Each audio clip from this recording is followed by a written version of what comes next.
My name is Karlyn Borysenko, and you are listening to the Actively Unwoke podcast.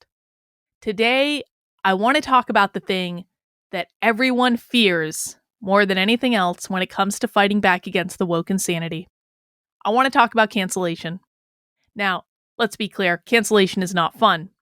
And it might seem almost inevitable if you're engaging in actively fighting back against the woke, whether that be on a small scale, like in your local community, or certainly on a large scale when you're doing things on Twitter where the entire public can see what you're doing at any given moment, especially if you do it under your real name. But here's the thing you need to know. Cancellation is survivable. It really is. And most of the time, it's not as bad as you might think it's going to be. It's really not. And I think a lot of people fear cancellation so much that fear of being canceled and what that's going to be like overwhelms any instinct to actually speak up and stand up for what you believe in. I am a person that has been canceled many times over. Many, many, many times over. I've been canceled by the progressive left. I've been canceled by the conservative right. I've actually been canceled more by the conservative right than the progressive left by a significant degree, by the way. And so if you think this is a matter of politics, it's really not. Woke exists on the left and woke exists on the right. It's just about authoritarianism. I think we've talked about this in a previous podcast. When you think of being actively unwoke, what you need to think of is being actively unauthoritarian, because it is only about wanting to control someone else's life, wanting to control what they say, what they think, what they do, how they behave, who they interact with, how they interact with them. That's what it means to be woke. Someone wants to control every part about you, your thoughts, your words, and your behaviors. And they will cancel you if they think that cancellation is going to give them the power over you to get you to do what they want. It is always better to stand your ground and to not give in than it is to allow yourself to be canceled by these people. So what I want to do today is I actually want to read you just some excerpts from one of the chapters out of my book. My book is aptly called Actively Unwoke, the ultimate guide for fighting back against the woke insanity in your life. It is available in hardcover. It is available on Kindle. But if you enjoy this podcast today, I'm really going to recommend the audio version of my book. It is available on Audible. You can use one of those credits to get it. I read the whole thing myself. And so if you enjoy the job I do in this podcast, I hope you'll consider picking up the full audio version.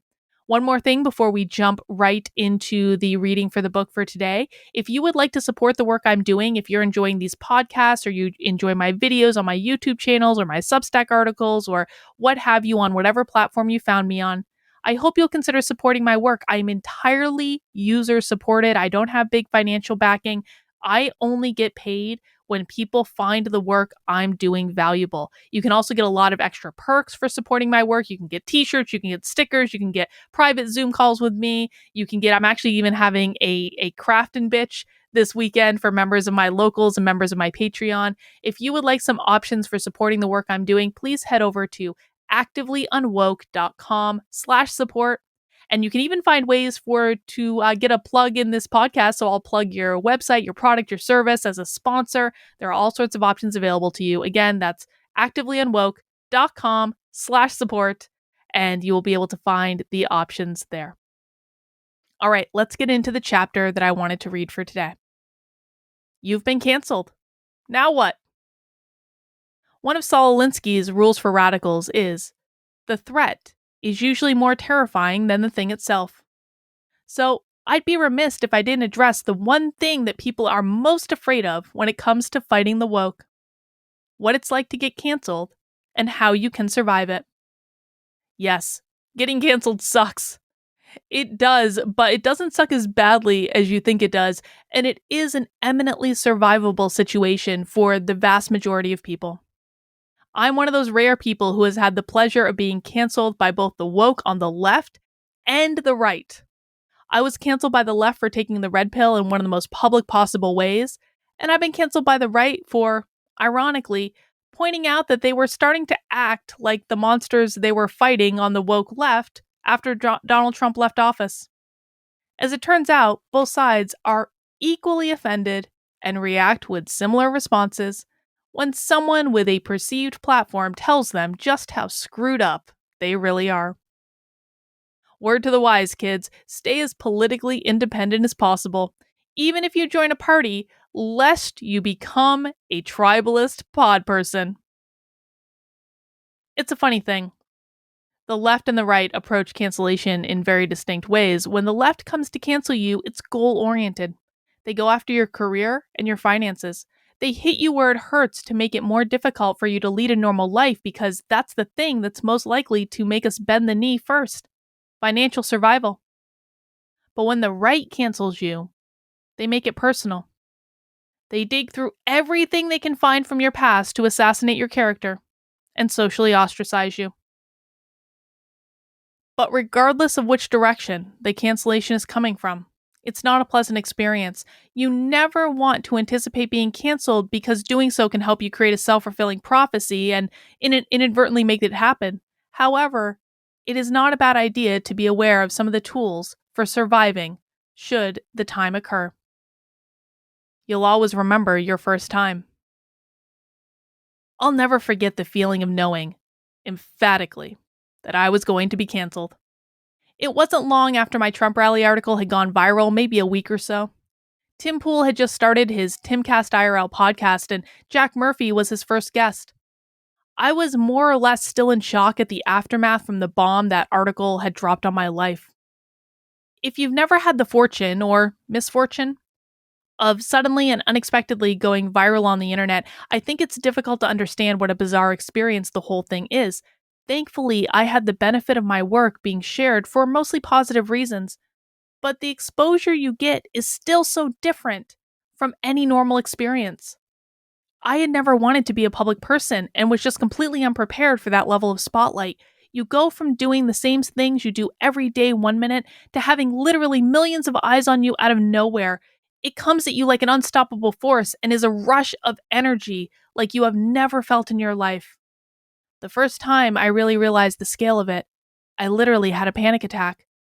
At the time, I was on my rower in my Orange Theory class, having a meltdown in front of 20 other people. That was great.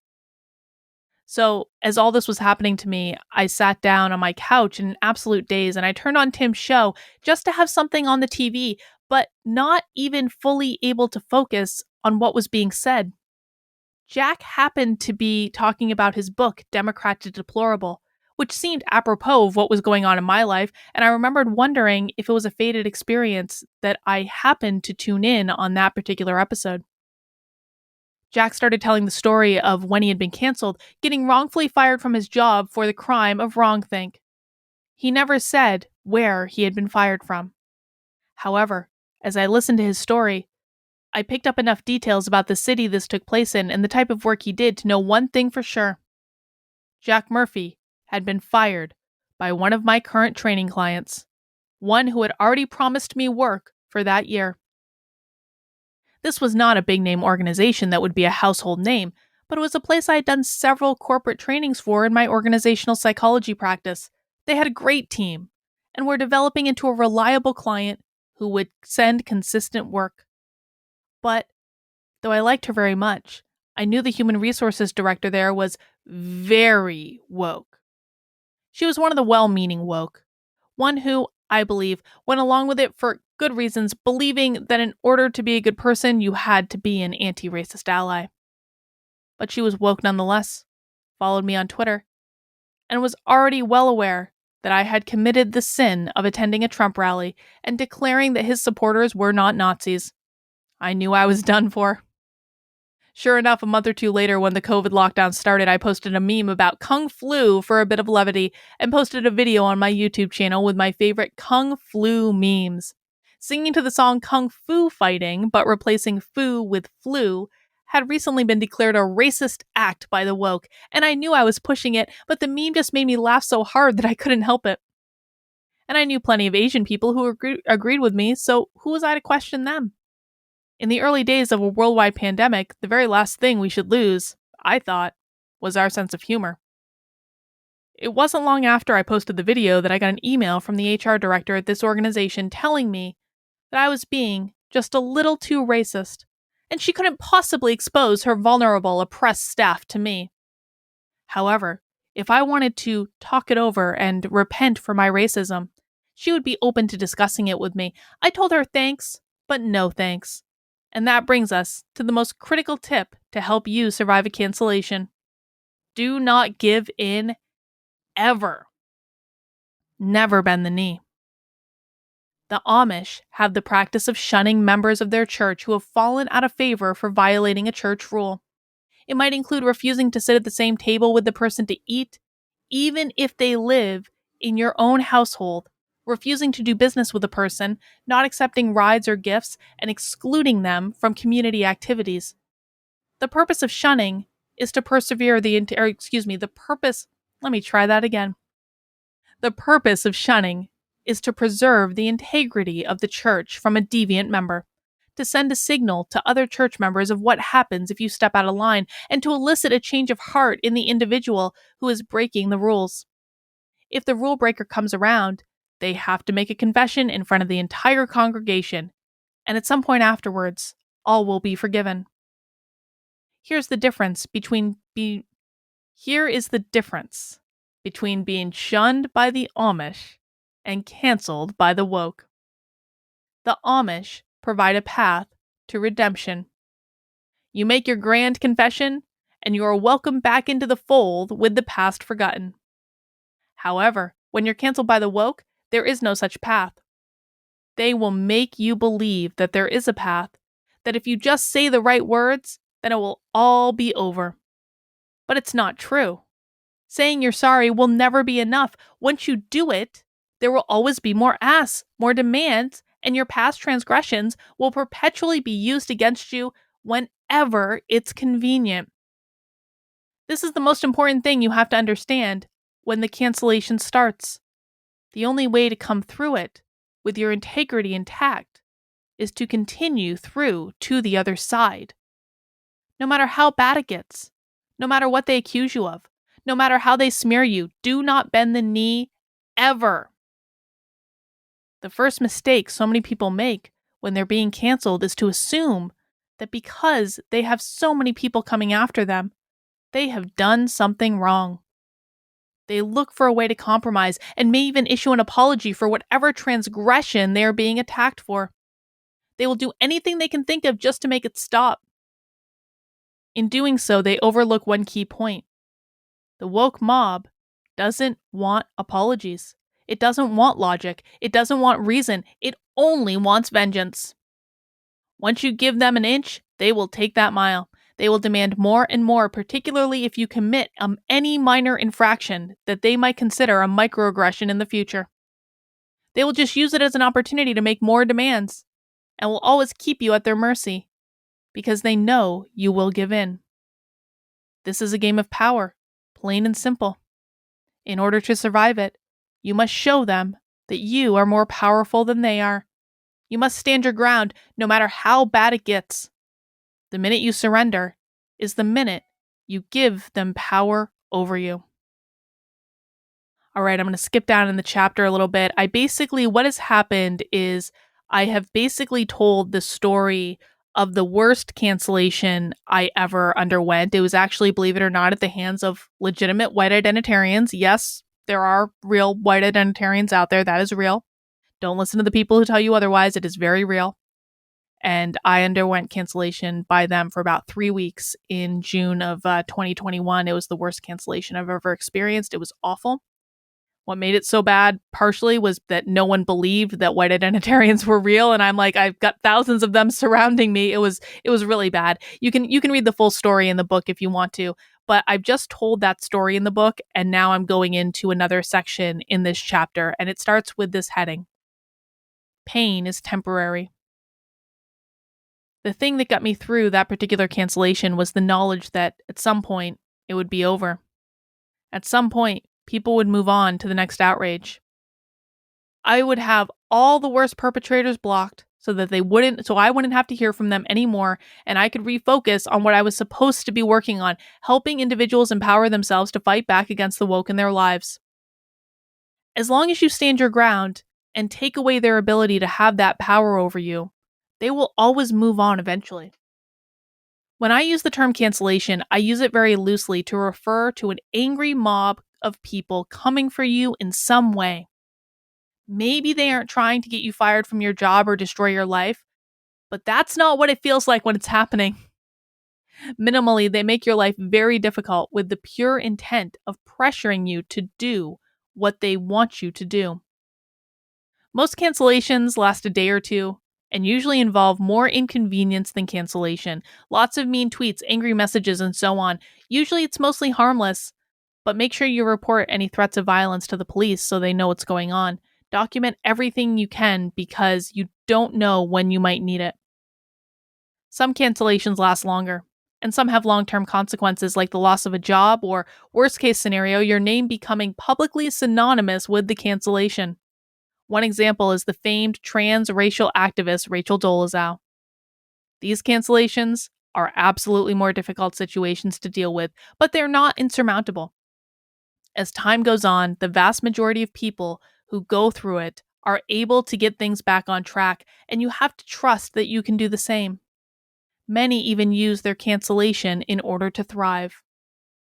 The reality is that there are so many people and things being canceled at any given time these days that chances are most cancellations are on the more minor side of things, unless it's a really crazy story. Even very high-profile things are usually forgotten in a week, and after you have a little time to recover, you'll be telling the story of your cancellation at cocktail parties, saying the whole experience made you stronger.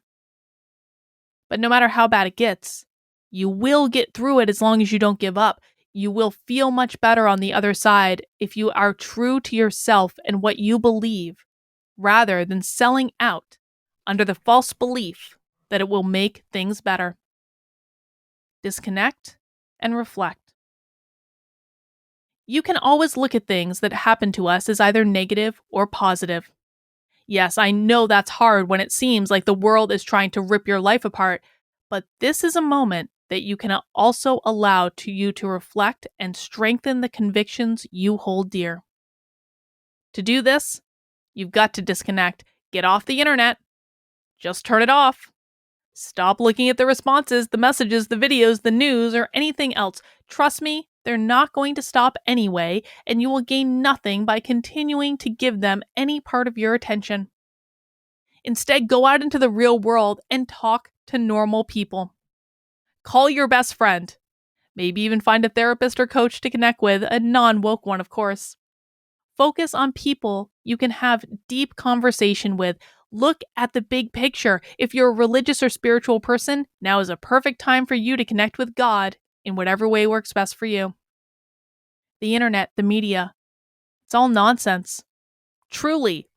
It's just a circus filled with people pretending to do the news, but who will really are selling us ideological entertainment on both sides of the spectrum.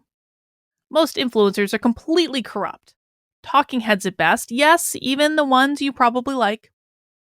And when you step back and look at how amazing and beautiful life can be when you just tune it all out, that's when all of this can come back into perspective.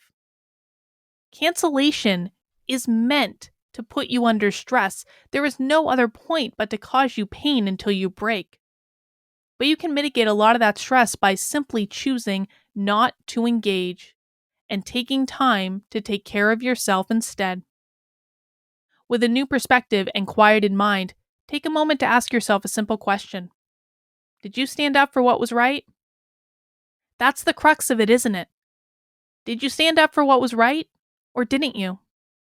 Not what was convenient, not what would be easiest, not what would be accepted in polite company.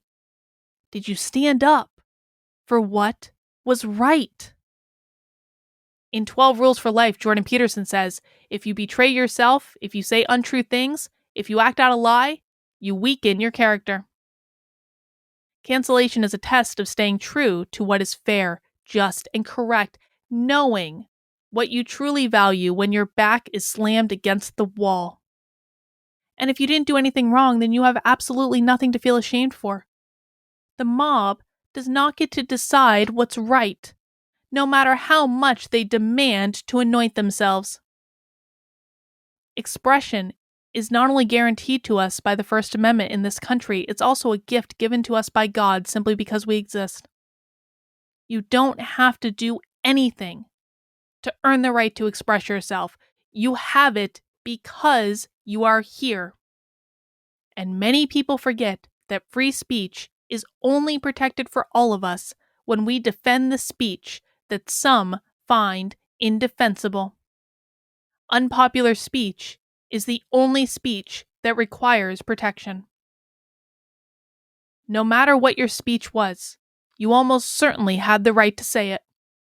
And if you stood up for what was fair and just, all the better.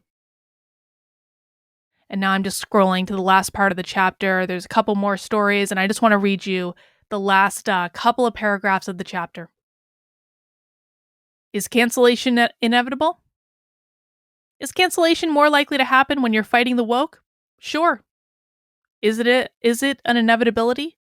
No. And you should never treat it like it is, because human beings have a great way of creating those self-fulfilling prophecies. When you worry about something often, you are more likely to behave in a way that will actually cause that thing to happen. Thus, you create the thing you're most afraid of. You cannot control if you are canceled. You can only control how you handle it. So, stop worrying so much, and if it happens, you can deal with it at that point. If you followed the previous advice in this book, you have all the tools available at your disposal to survive your cancellation and come out swinging on the other side. The threat is usually more terrifying than the thing itself. When you give in to the fear of cancellation, you're doing exactly what the woke left wants you to do. Instead, play by your own rules. Even if the thing happens, I have nothing to fear. Again, that's a bit of a few excerpts from one of the chapters in my book, Actively Unwoke, The Ultimate Guide for Fighting Back Against the Woke Insanity in Your Life. This is from chapter 9, which is all about what to do if you are canceled, how you can survive it, and how you can go on fighting back against the woke left every day. I hope you'll consider getting your copy of the book. Again, it's at Amazon, Barnes & Noble, Books A Million, wherever you get your books. Also, you can get the audio version if you enjoyed my reading it. I know I flubbed a few times, but I don't edit my podcasts, and I promise you, the actual audiobook has no flubs. It is beautiful because they hired an editor to make it. How wonderful is that? So you can get the flub-free version of the chapter. I think I did okay, though. Listen, if you don't think reading an audiobook is hard, you give it a try sometime and you see how many flubs you make. It is an interesting process to do that. Anyway, that's besides the point. Guys, that is all I have for right now. Again, if you enjoyed this podcast, please subscribe on whatever podcasting platform you are on. I'm on Apple, Spotify, Google Podcasts, all major podcasting platforms. If you really like it, please leave a review, especially on Apple Podcasts. That really helps me out. And if you would like to support the work I'm doing, please head over to activelyunwoke.com/support, and you're going to have options for my Patreon, my locals, different subscriptions, different things that offer different perks. There's t-shirts, there's stickers, there's private Zoom calls with me, whatever you want. I try to be really good to my audience of supporters because I appreciate you so much. Again, that's activelyunwoke.com/support. That's all I've got for this episode. We'll see you next time.